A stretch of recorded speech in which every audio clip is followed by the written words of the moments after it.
following lecture was produced by Glorianne Publishing, a non-profit organization, and is one of hundreds of lectures freely available via download, podcasts, streaming radio, and transcription.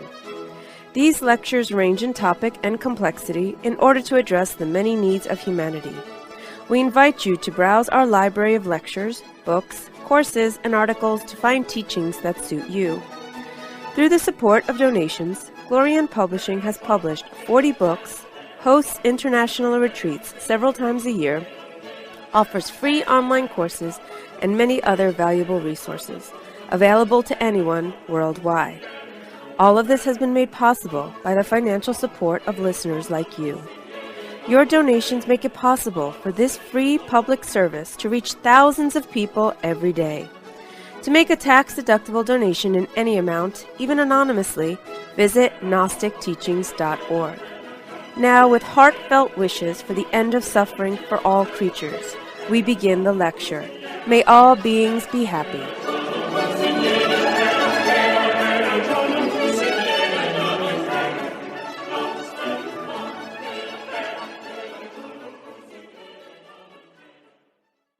The path to meditation refers to this image, which is a traditional teaching tool from Tibetan Buddhism.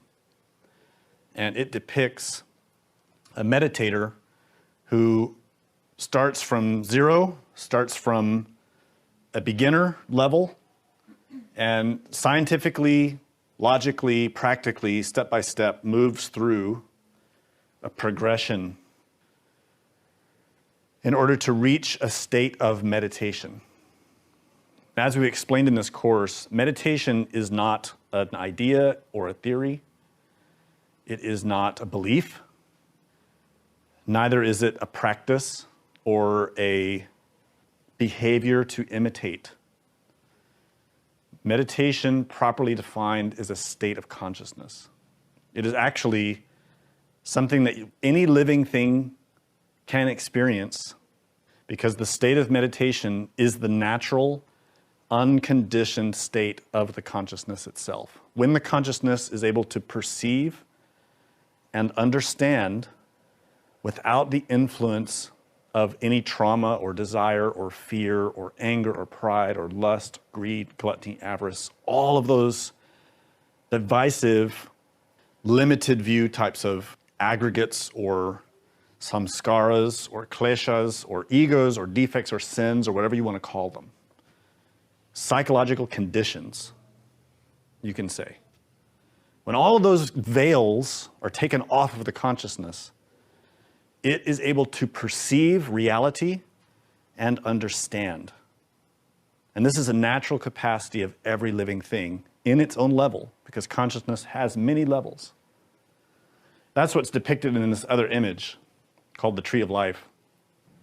So every living thing has consciousness at its level, from the simplest organisms to the most sophisticated and most beautiful. So from the tiniest atoms and molecules and particles, even including light itself at its most basic level, has consciousness in its level, all the way up till we get to the levels of angels and Buddhas and gods and all those beings that we, from our perspective, admire because of their perfection. And we want to be like that. The capacity for us to become like that is the consciousness itself. If we remove the filters that condition it and cause us to suffer, and likewise expand and grow that consciousness, we raise our level of being. And that's what meditation is for. So the state of meditation is essential for any person who's interested in developing themselves as a human being. Because it's in that state that you are able to experience what it is to actually be human. Without that experience, we're only left with all the conditioning factors that cause us to suffer. Desire, lust, anger, pride, greed, jealousy, fear. All of the qualities that we know as life that actually are not living. They are states of conditioned experience, limited experience. So we can remove those veils through the process of meditation, the science of meditation, experience what it means to be a real human being, and then grow and expand to become something more. And that's a scientific thing. It's not about beliefs. It is not about accepting or rejecting things, disbelieving things, believing other things. It has nothing to do with that.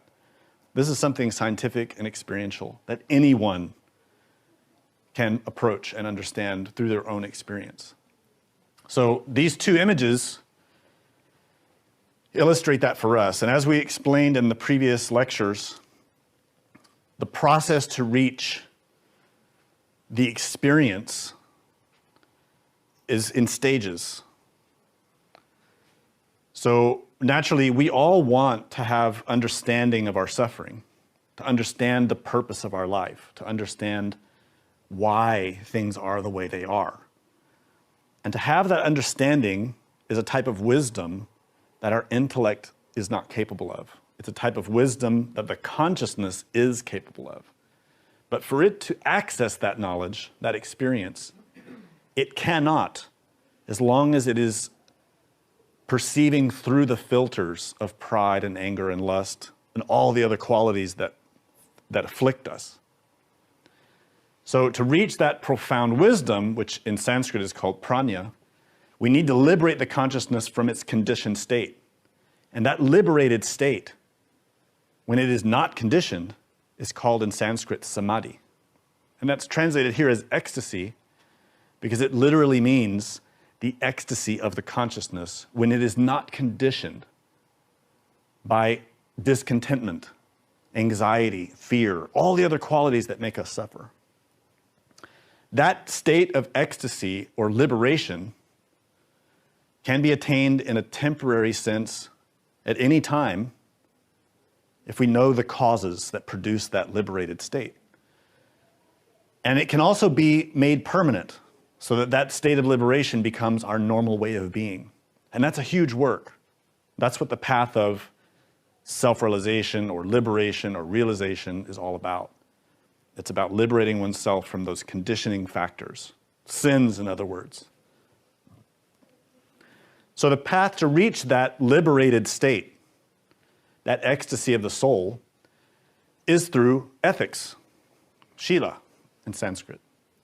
And that's why every scripture in the world emphasizes ethics.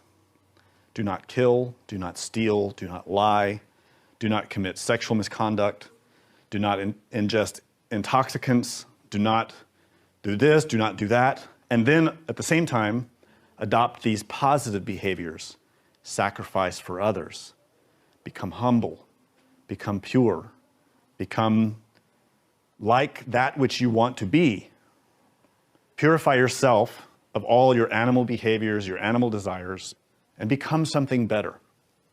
And simple cause and effect is what produces that liberated state of ecstasy. When all of our harmful actions have been abandoned and we adopt beneficial actions, beneficial behaviors, not just physically, but emotionally and mentally, then by simple cause and effect, we become happier and we are producing happiness around us, in our family, in our friends, in our communities. And by simple cause and effect, our consciousness is no longer afflicted by the results of our previous bad behaviors. So we start to experience that ecstasy little by little, happiness, contentment, joy, diligence, the ability, the energy to work hard, especially on behalf of others. And that in itself starts to develop this wisdom, prajna, understanding, not only about ourselves and our own condition, but about the state of the world. So you see, there's no belief here. It's very practical.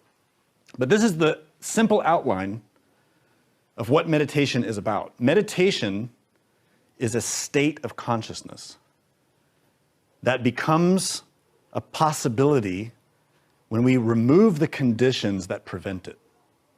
So this is our focus in this tradition. We are not focused on chasing a state of ecstasy. We are not focused on trying to, by some means, by some trick or another, by some technology or some particular practice, to provoke suddenly a state of ecstasy or some kind of pleasant sensation, that's a fool's errand. Instead, we're focused on removing the obstacles that prevent it from happening on its own, because the state of meditation is our natural state. It exists in us, but we have obscured it because of our behaviors. So instead of focusing on chasing after an ecstasy or sensation, we focus on changing that which prevents it. And what prevents it is our behaviors, our emotions, our tendencies psychologically. So by placing attention and working on those things, changing our behaviors, changing our psychology, changing our way of being, the samadhi, the ecstasy, will come spontaneously. Just a simple cause and effect. And from that comes wisdom. The first step of those three stages, ethics, is explained in every tradition. You have the Ten Commandments, you have the paramitas, you have the Vinaya, you have the different vows and the different observances that you find in every tradition. The basic sort of, don't do these harmful things and instead do these beneficial things. The results you achieve in meditation are directly proportional to how serious you take ethics. If you only consider ethics as something optional or something occasional, then your meditation practice will proceed in exactly the same lukewarm way. It either will not develop at all or only in fits and starts intermittently and shallow. But if you take your ethics very seriously and focus yourself very intently on uncovering the secret causes of your behaviors, the secret motivations that lurk in the depths of your psychology, and you work very seriously every day to change, your meditation practice will develop correspondingly rapidly, very fast, because these two are totally dependent on each other. They're absolutely interdependent. You cannot separate ethics from meditation. Impossible. The reason meditation does not happen for us is because our ethics are poor. If our ethics were very strong, meditation would be easy, spontaneous, wouldn't take any effort. You'd simply sit down, relax, close your eyes, and bang, you'd be there. It'd be your natural state. In all those traditional lineages that study meditation, the beginners are always isolated from the world. They are taken from their families, from their villages and towns, from their cities. They go live in an isolated place like a monastery or a temple, a convent, and they adhere to a strict set of rules about their behavior. They do not associate with people who are drinking or smoking or sleeping around. They do not pursue money. They do not pursue fame. They do not pursue comfort. They live day in and day out, practicing prayers, mantras, all types of observances that they go through in order to focus 100% of their energy on developing themselves. In other words, they isolate themselves from all temptation. Now, in that environment, someone who focuses seriously and works hard can access the state of meditation in a reasonable amount of time, because you can see that they're focused so intently on renouncing all the harmful influences that would prevent it. Then let's compare that with us in our lifestyle now and the way we live in society. There's nothing wrong with that inherently. But if you observe the influences that we have around us, the types of behaviors that are encouraged by our family and friends and communities, by the television, by all the actors and actresses and pop stars, none of that has anything at all to do with improving our ethics or anything at all to do with learning how to enter the state of meditation. In fact, you could say it's all the opposite. It is all focused on getting more money, getting more famous, getting more materialistic things, being focused entirely on our external appearance, and having absolutely no concern at all for our quality of mind, our quality of heart, our quality of being. Looked at in that simple way, you can see why the vast majority of people who want to learn how to meditate fail. This path that's illustrated here, it is proven, it works, it's scientific, it's real, it is effective. But it completely depends on how willing you are to apply it. And to apply it effectively means we have to adopt an attitude of seriousness. You see that this first figure at the bottom right of the illustration is a monk. And it's not suggesting that we have to become an actual literal monk or nun to learn to meditate. That figure represents renunciation, psychologically speaking. We have to be willing to renounce all the things that cause suffering and change. Go against the current of the world, of society, of our own mind. To go against that, to pursue something greater, to renounce the lower achievements like material success or social recognition, and instead pursue a higher pursuit, something greater. If we're willing to take our ethics seriously and walk away from things that are fruitless, spiritually speaking, this path becomes a very viable possibility for us. To experience meditation becomes a tangible potential, something achievable. And again, it's directly proportional to how much we're willing to sacrifice and how hard we're willing to work. We have to train the consciousness. Right now, it is at the level of a baby or a child. It's very weak, unskilled, and untaught. So the way we teach it is we teach it how to pay attention from moment to moment, all the time. We call this process self-observation. Some traditions call it directed attention, concentration, watchfulness, mindfulness, awareness. And all these terms are becoming quite popular nowadays, which is a good thing. We need these skills. Mindfulness, watchfulness, awareness is just the kindergarten. We need it, but there's a lot more to it. Consciousness is that in us which pays attention, which perceives, which can observe and receive information by what it perceives. And it can understand what it perceives. That perception is not limited to the five senses. It begins there for us because we're here in physical bodies, and the physical bodies that we have depend on these five physical senses in order for us to survive. But we have more than that as senses. How do you perceive your thoughts? How do you perceive your emotions? You're able to perceive them, but not with taste, touch, hearing, sight.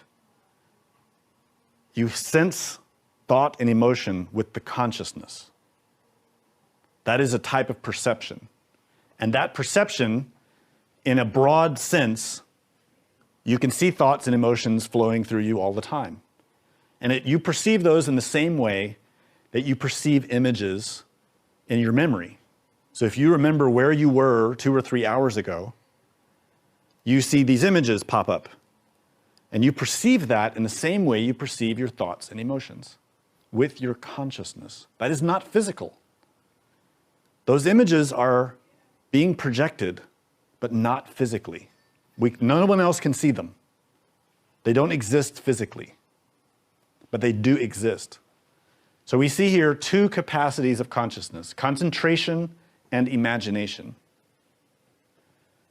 In the technical terms, in Sanskrit, those are shamatha and vipassana. And usually in English, they're translated as calm abiding and insight. But I like the simpler explanation: concentration and imagination. Most people who go to study meditation, they go to Zen schools, they go to Buddhist schools, they go to Hindu schools, yoga schools. The vast majority of them only teach preliminary concentration practices, such as observing the breath, repeating a mantra, observing an image and concentrating on that image. Maybe it's a yantra or a statue, repeating a sacred name. These types of practices, they are fundamental, they are important, but they are preliminary. In some schools, like the Tantric Buddhist schools, you also find techniques to work with imagination, where the student is taught very sophisticated visualization exercises. They have to study very deeply in advance a whole sequence of stages of imagination that they have to project in their minds with their eyes closed. So they're developing concentration and imagination at the same time. This is the approach that we will teach here. We teach in stages. We teach preliminary concentration practices, a whole variety of them. How to observe the breath, how to observe a mantra, how to focus on any particular thing. It doesn't even matter what it is. You can concentrate on anything. If you want to concentrate on a rock or a flower, you can. It's perfectly valid because it's a preliminary technique for you to train your concentration. Imagination, we also teach preliminary exercises, how to use imagination through reading scripture and visualizing what you've read, through listening to a teaching, and while you listen, using imagination to comprehend what you're studying. So for example, during lectures like this, some students will actually meditate, close their eyes, and be visualizing everything that's being discussed, because that power of visualization is the power of the consciousness. And by studying in that way, they learn much deeper, because they're utilizing the full capacity of the consciousness to study. We also use imagination in many other ways. And then ultimately, the students learn to combine these two skills, concentration and imagination. And it's in the combination, when both are developed, and you learn to use them together, that you can access the state of meditation very easily. But it does require to be able to produce the state of meditation at will, when you want it, when you need it. This is how you do it. You develop these two natural capacities of your consciousness in harmony with each other, concentration and imagination. That's what produces the state of meditation. In different traditions, the beginners are taught about this in different ways. Unfortunately, some schools take imagination out completely. They totally sever it. And they're able to develop very strong concentration abilities. But they're not developing the full capacity of the consciousness, because its ability is to perceive. And without developing visualization, imagination, they're cutting half of their abilities off. So we don't teach that way here. We teach to use the full power of the imagination and the concentration in harmony with each other. This process of the monk ascending this winding path illustrates 9 fundamental stages of concentration. That doesn't mean there are only 9. There are many more. These are the 9 fundamental ones, the beginning level of concentration. And these are not dogmatic. They are not theoretical. They are not a matter of belief. They are states of concentration, qualities of concentration that all of us can experience.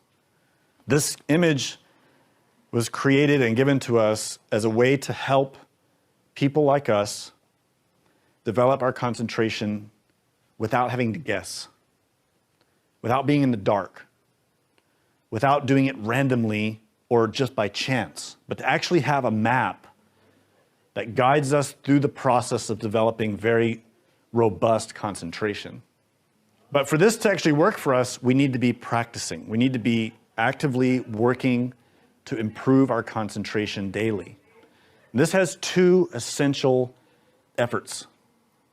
The first is to be actively using our consciousness all day long, to be present, to be here and now, all the time, and be making the effort to be present, to be in observation consciously. And in that way, we are choosing to place our attention.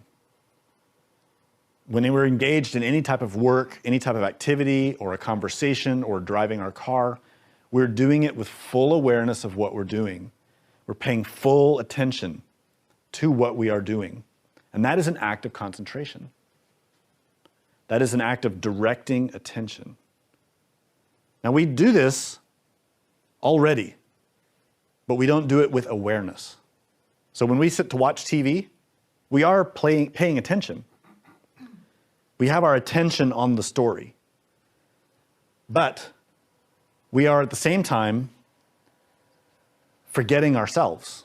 We become so absorbed in what we watch that we forget our body, we forget where we're sitting, we forget who we are, and we become identified with the story. We start feeling the emotions of the story, we start to feel afraid, or we cry, or we laugh because we are so identified, forgetting ourselves. And the same is true in any other area of life. We're driving our car, we're playing the radio, we're talking on the phone, and we're thinking of something else. So we're doing many things all at once, but not really aware of any of them. Because from moment to moment, we cannot control the attention. It's constantly being pulled from one thing to another thing without our will.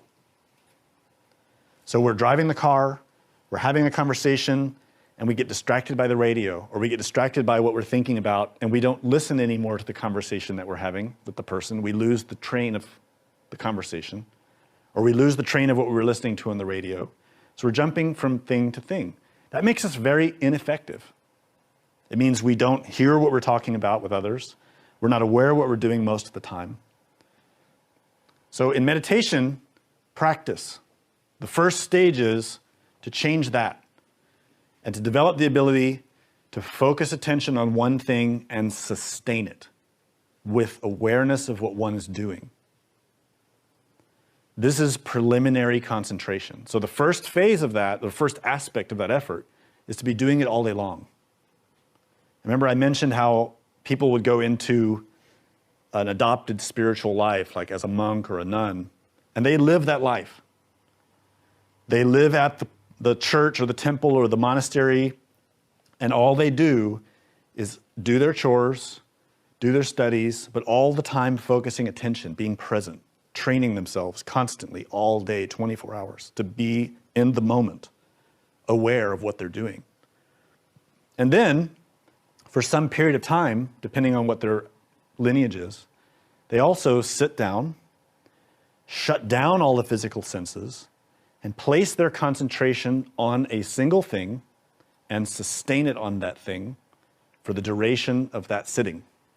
10 minutes, 20 minutes, half an hour, 4 hours, in order to sharpen concentration, to not only make it more penetrating, but make it more consistent.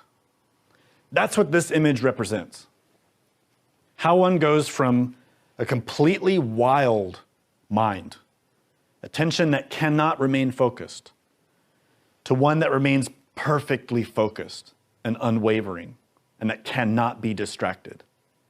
That's essentially what this outlines. Little steps along the way to developing absolutely perfect concentration. This is not a spiritual power.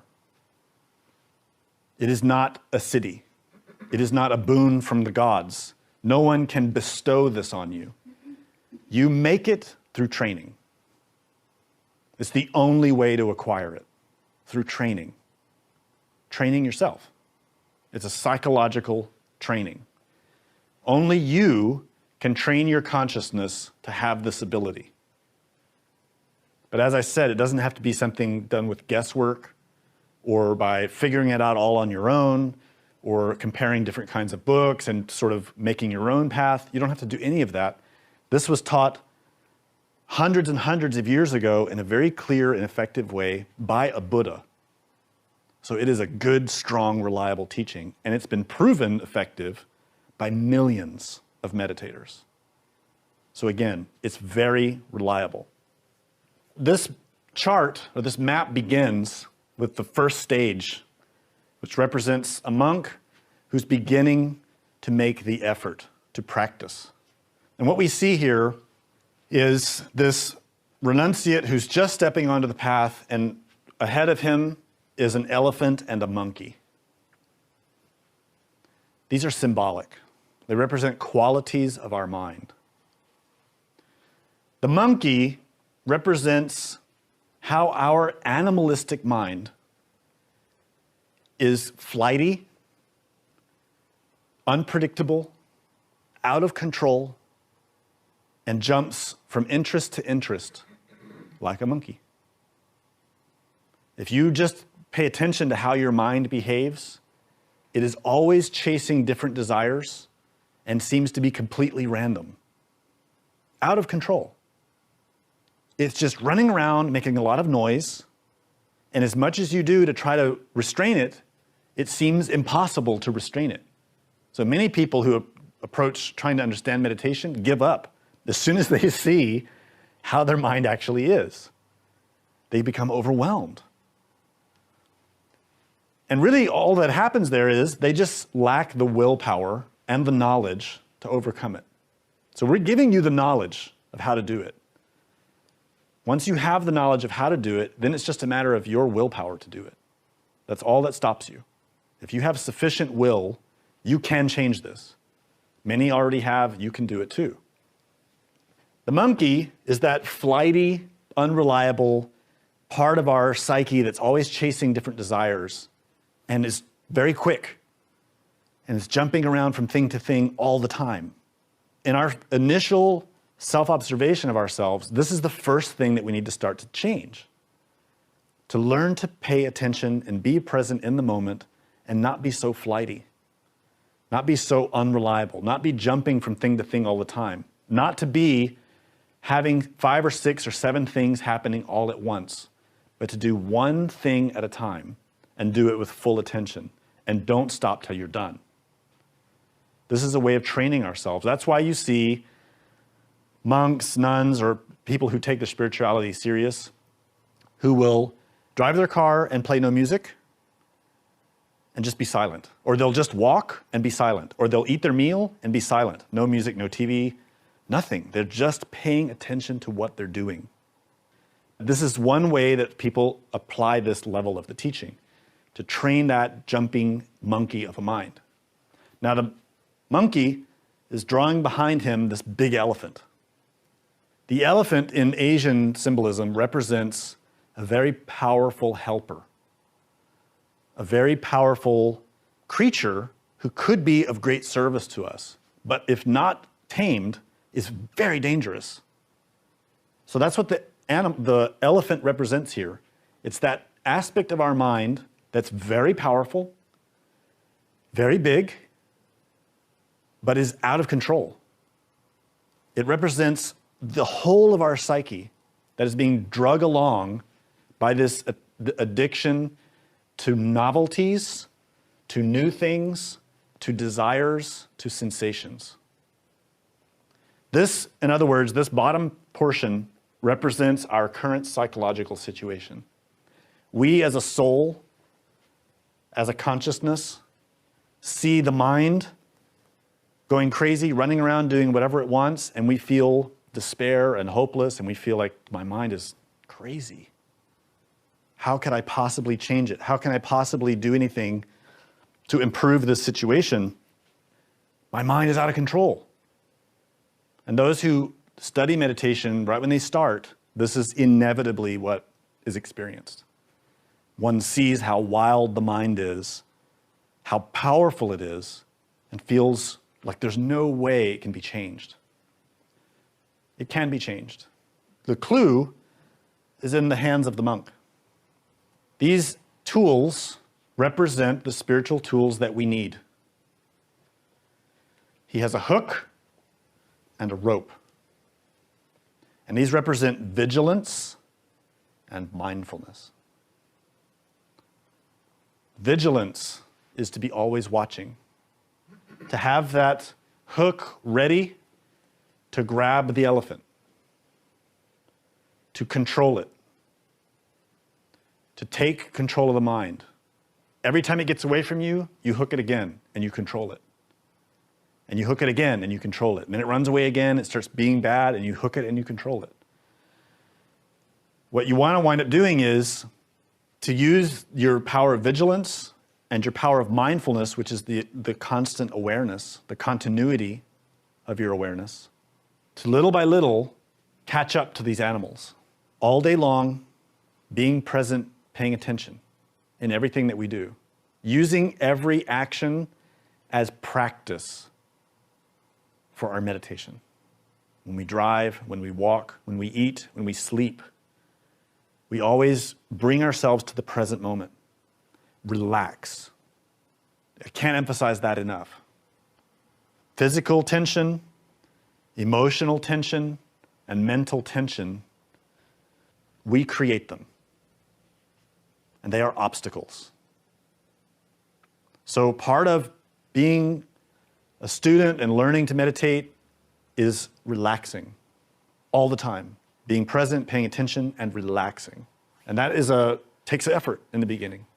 But little by little, the more you learn about how your mind functions and about your different psychological behaviors, it becomes easier.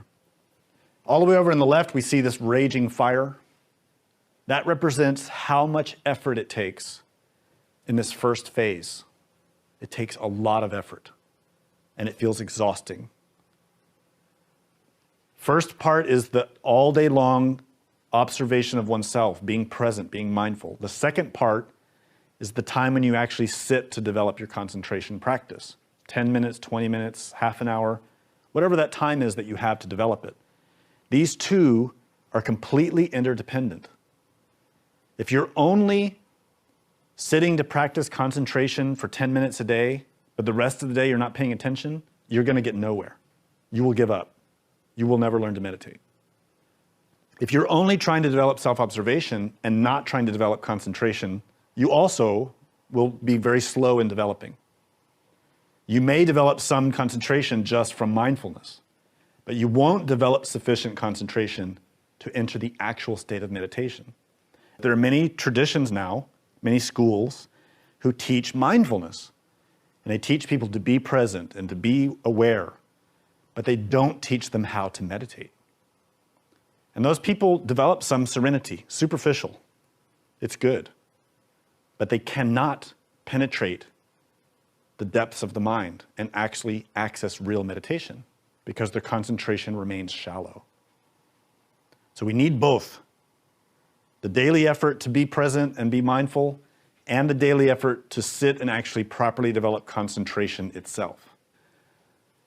As we develop that twofold process, little by little, we reach the second stage, number 2 up here. And here we see that the elephant and the monkey both have a little bit of white on them. The mind is starting to settle. Thoughts and feelings and tension in the body are starting to release. And little by little, that settling of the mind begins to increase. We reach the third stage, and here you see the white on the elephant and the monkey is even stronger. And when we're reaching the fourth stage, you see here the third and the fourth, that the monk has the rope on the elephant. That shows that we're starting to actually become aware of the mind more consistently.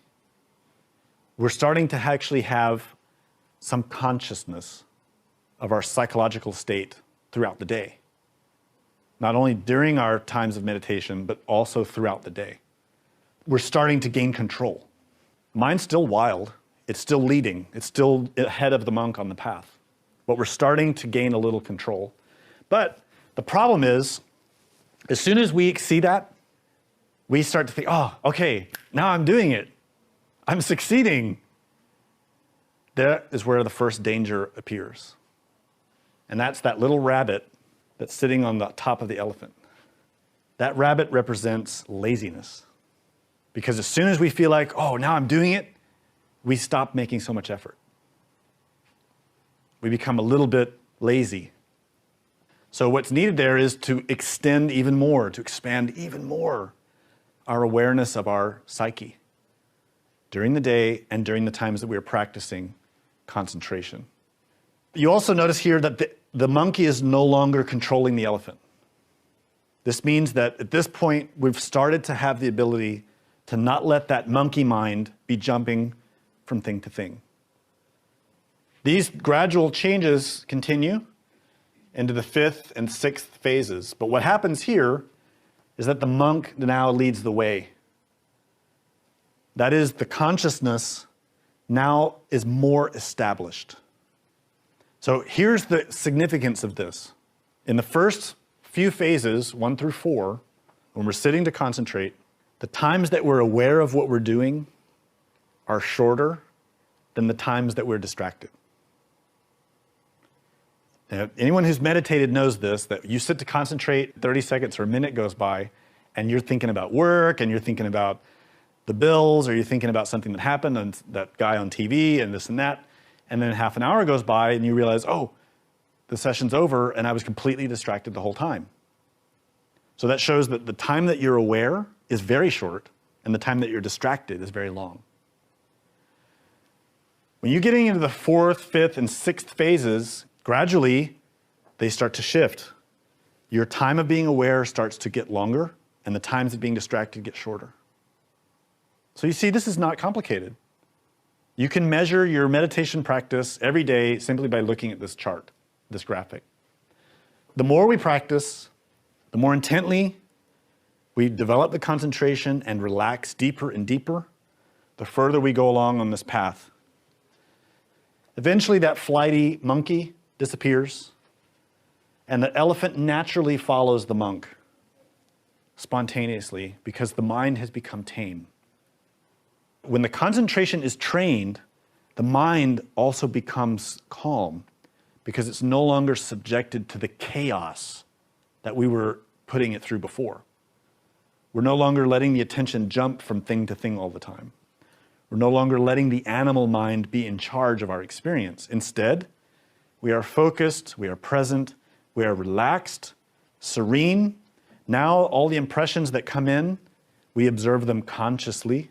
We relax, even when things are difficult, but we know how to relax and respond appropriately. And because of that, the elephant is white, meaning the mind is calm. Thoughts and emotions are serene. Attention, concentration is sharp, present, and cannot be distracted because it is completely controlled by us as a soul or as a consciousness. And then, in the 9th phase is when the concentration is 100% focused, sharp, unwavering. That is what's traditionally called one-pointed mind. That is dharana, concentration itself. And from this, there is much more, which is represented in a poetic way by these 3 monks at the top. Those represent additional concentration phases that you can develop. From our perspective, we understand these other concentrations, absorptions, jhanas, whatever you want to call them. They are useful, they have a place, they will inevitably be experienced by any serious practitioner, but they are not the goal. Our goal is not to find and map out and experience all these subtle states of concentration. Our goal is to liberate the mind from its afflictions, to liberate the consciousness from suffering. And for that, we only need sufficient concentration to not forget what we're doing. That's enough. That underscores the urgency of our need to change. In our current era, we need to transform radically, effectively, deeply. And for that, we don't really need those things. If we can reach a concentration level, at least to the point where we can sit to meditate for whatever period of time we need to meditate and not forget that we're doing it, that is sufficient. That is enough. So that when you sit to meditate for the half hour or the hour, you might have some thoughts and emotions, you might have sensations, you might have some difficulty, but you never forget what you're doing. You don't become distracted. It's at that point that you can shift gears and develop the imagination. When you develop those two, from that point, your practice will shoot ahead very rapidly. If you remain just focused on developing concentration, that's fine. But we prefer to shift over and rapidly develop to actually acquire understanding, to actually develop the ability to comprehend why we suffer and how we can change it. This whole outline that I gave you is all based on cause and effect. To develop concentration and subsequently enter real meditation has nothing to do with beliefs or theories or dogmas. It is completely produced by cause and effect. So if you really want to learn to meditate, study your concentration abilities. How consistently can you concentrate? Can you pay attention? For what length of time? What is the difference between the amount of time that you can pay attention without being distracted to the amount of time that you are distracted? That comparison will immediately show you where in these 9 stages you are currently working. The effects of our actions are greater than the cause. We studied this in the previous lecture. If we're making some effort in our practice, but we're not making the progress that we want, we need to study our behavior. Effects are greater than the causes. When you produce an action, it reverberates out in every direction, physically, emotionally, mentally. Meaning that when I speak a word, not only do I hear it, but anyone in hearing distance hears it, which shows that if I'm alone, the effect of that word is limited. But if I'm in a crowd, that word can be very powerful. That's what that means. Effects are greater than the causes. If our current experience is not satisfactory, we need to study what causes are producing that. And similarly, what causes can produce the effects that we want. If we want to enter meditation, we need to produce the causes that create those effects. So this is a matter of looking at the proportions of our behaviors in our lives. You can't receive a consequence without committing its corresponding action. This applies to our meditation practice. You cannot enter the state of meditation if your mind is conditioned by anger, pride, lust, greed, gluttony, etc. If you're identified with a desire, that means you are encaged in it, trapped in it, limited by it. Sometimes people say, well, I'm meditating every day, but I'm so frustrated. And they don't realize that the frustration is the obstacle. It is precisely why they can't meditate, because they are frustrated. Frustration is anger. And frustration is a desire that's not being fulfilled. By facing that, recognizing that, one can change it. So if we want certain consequences, if we want to enter meditation, we want to experience meditation, we will never experience it if we don't produce the actions that lead to it. And fourth, once an action is performed, the consequence cannot be erased. Now this is a very powerful aspect of cause and effect. If you practice diligently, seriously, you produce actions, they change you, they affect you. They change your mind stream, they change the course of your life, permanently. So this applies to both good things that we do and bad things that we do, beneficial things and harmful things. So consider that when you're working in this process. You will face temptations. You're trying to learn to meditate, you're trying to change yourself, but then you get this opportunity to go do something that you know is harmful. So you face the temptation. And most people say, well, maybe just this once, maybe just tonight, I'll go out and I'll go with my friends and do this and that. You have to remember that once you perform an action, the consequence cannot be erased. So we see people who want to study meditation and they practice so hard for weeks and months, but then they go on a binge, sleeping around, drinking, smoking, doing all these things. They return that mind back to its wild state. That's how our life is a chaos. We have so many competing actions, some good, some harmful. If we want to fundamentally change our experience, we have to choose beneficial actions that produce the consequences that we need.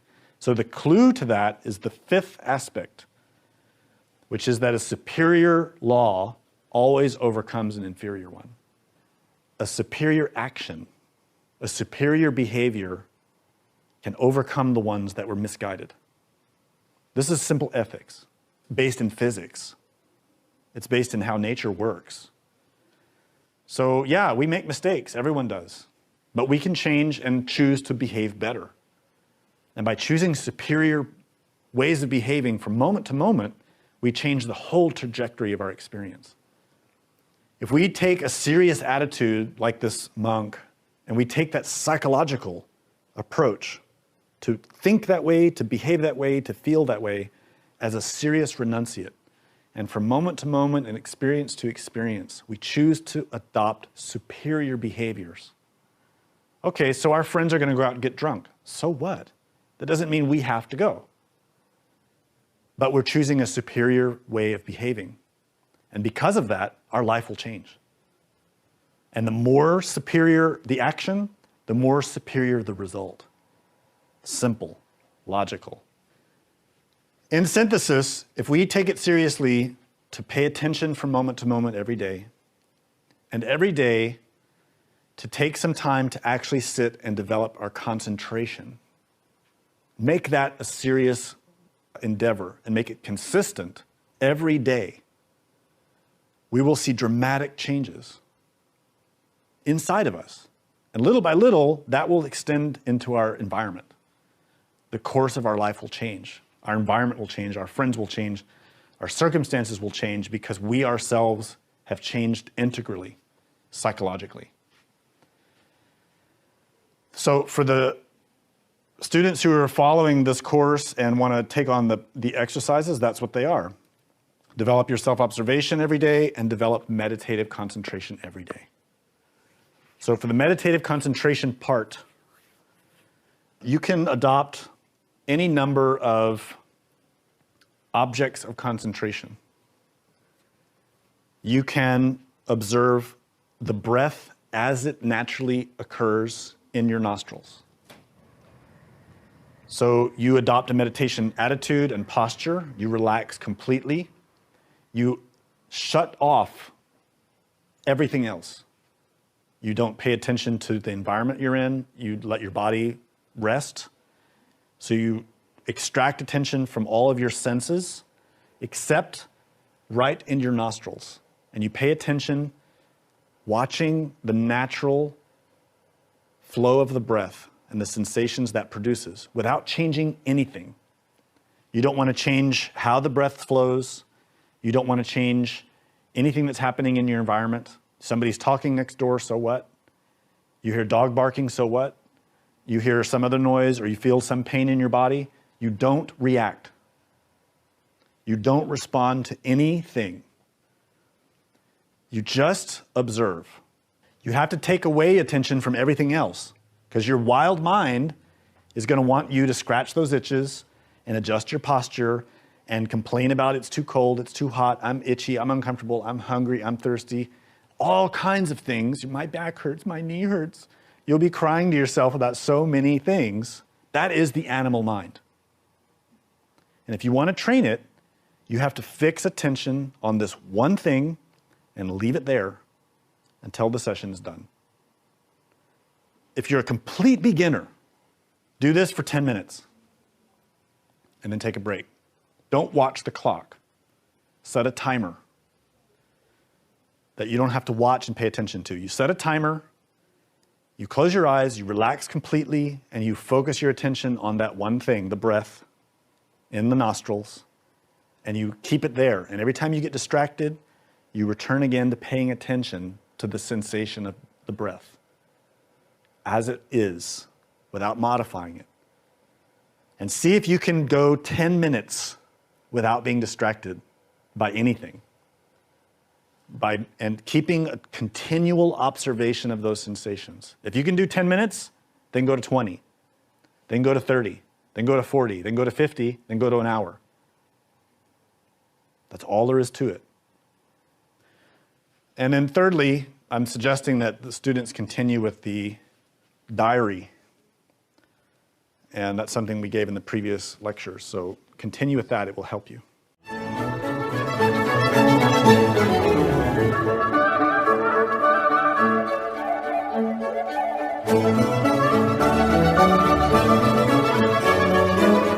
To learn more about what you learned in this lecture, we invite you to explore the books published by Glorian Publishing, available from booksellers worldwide. You may also be interested in online courses or upcoming retreats, all of which you can learn about at gnosticteachings.org.